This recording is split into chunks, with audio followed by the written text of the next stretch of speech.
स्वागत है आपका हॉरर एक्सप्लेनर में, जहां पे भूत प्रेत और आत्माओं से भरी डरावनी कहानियां आपको रोमांचित कर देंगी। तो हो जाइए तैयार सफर के लिए।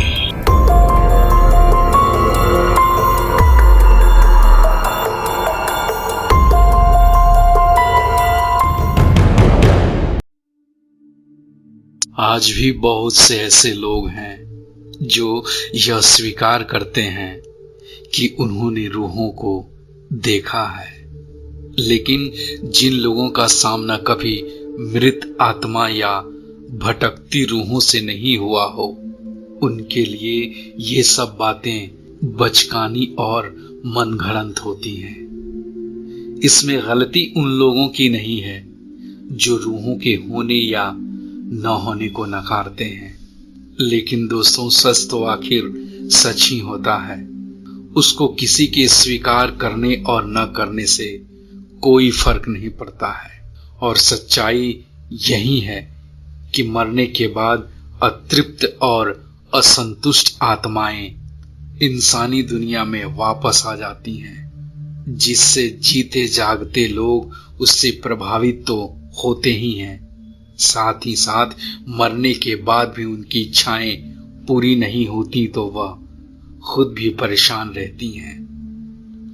दोस्तों, आज मैं आप लोगों को ऐसी ही एक कहानी से रूबरू कराने जा रहा हूं, जहां मुर्दे चलते हैं और मृत आत्माएं पहरा देती हैं।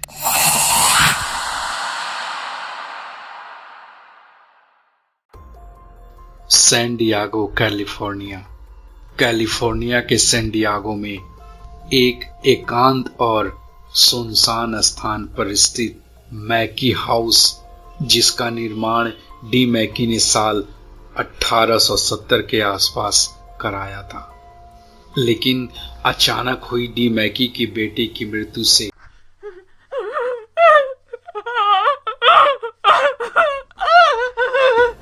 घर में हादसों का सिलसिला शुरू हो गया।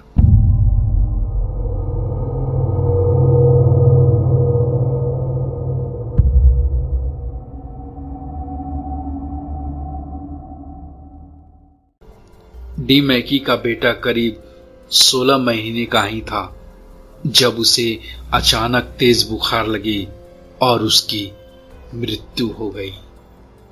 वैसे परिवार को इस घर में आने से पहले ही लगा था कि कुछ तो है।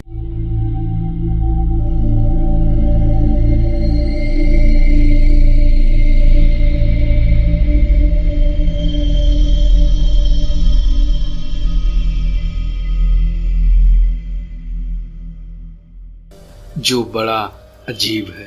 उनको इस बात का भी अंदेशा था कि मकान को रूहों ने अपने कब्जे में ले रखा है।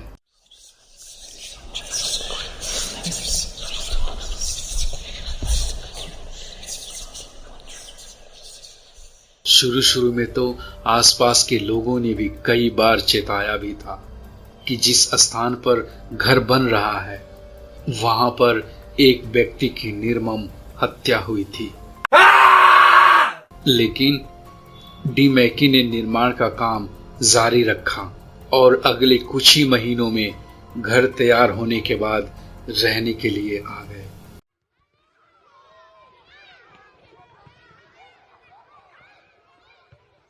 इसके बाद से ही उस मृत आदमी के रूहों ने उन्हें हर समय परेशान करना शुरू कर दिया।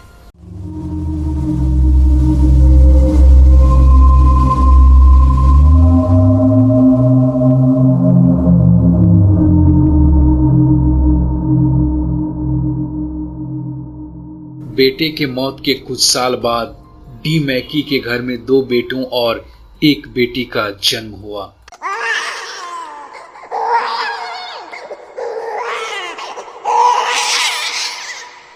बच्चों के जन्म के कुछ ही महीनों बाद एक अजीब बीमारी की चपेट में आकर डी मैकी की पत्नी का अचानक से मौत हो गया, उसी घर में। समय काफी तेज रफ्तार से बढ़ता गया।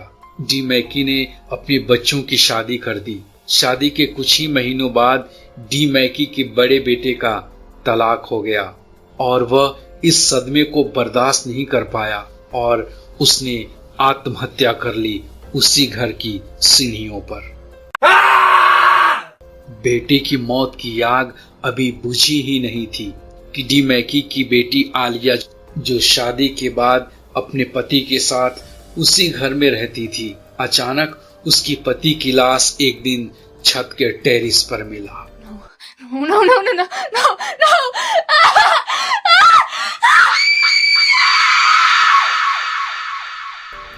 अब तो मानो मौत का सैलाब आ गया था मैकी हाउस में।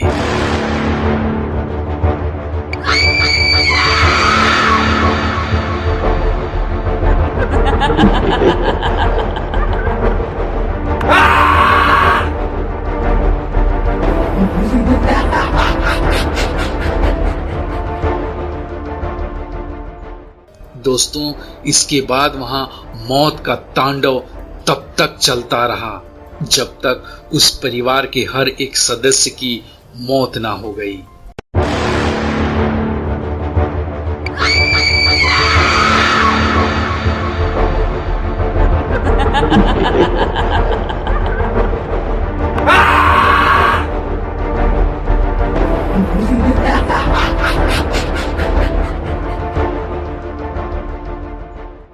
उन्नीस 1920-25 के आते आते मैकी हाउस में रहने वाले हर एक सदस्य की मौत हो चुकी थी।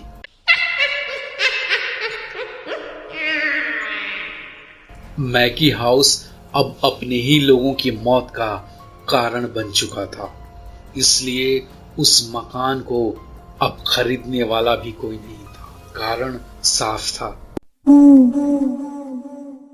अगर वहां के स्थानीय लोगों की माने तो अक्सर डी मैकी को रात के समय उसके कमरे में चहलकदमी करते हुए आसानी से देखा जा सकता है।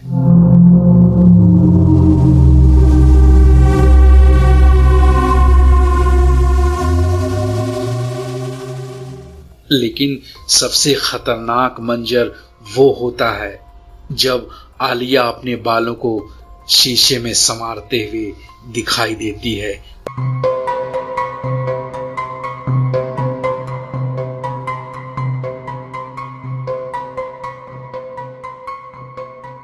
वैसे तो सरकार ने मैकी हाउस को अपने कब्जे में ले रखा है, लेकिन वहां कोई जाता नहीं है। एक बार छानबीन करने गए दल के एक व्यक्ति ने बताया, रात के करीब 1 बजे वो और उसकी टीम जब घर का मुआयना कर रहे थे, तब उन्हें घर में किसी के होने का एहसास हुआ।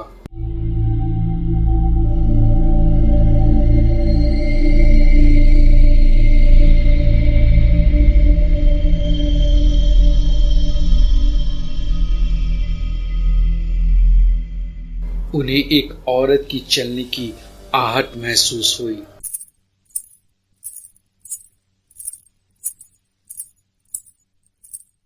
लेकिन टर्च की रोशनी पड़ते ही वो दरवाजे में समा गई।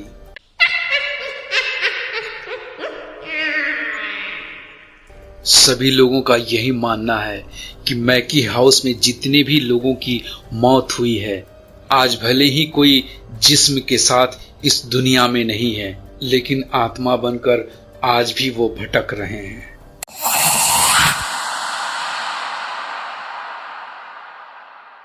दोस्तों, अगर ये कहानी आपको अच्छी लगी हो तो प्लीज इस वीडियो को लाइक करें, शेयर करें, और हाँ, अब तक अगर आपने हमारे चैनल को सब्सक्राइब नहीं किया तो प्लीज हमारे चैनल को सब्सक्राइब करें, थोड़ा सा सपोर्ट हमें भी करें। तो मिलते हैं आपसे एक और नई कहानी के साथ, तब तक के लिए जय हिंद, वंदे मातरम।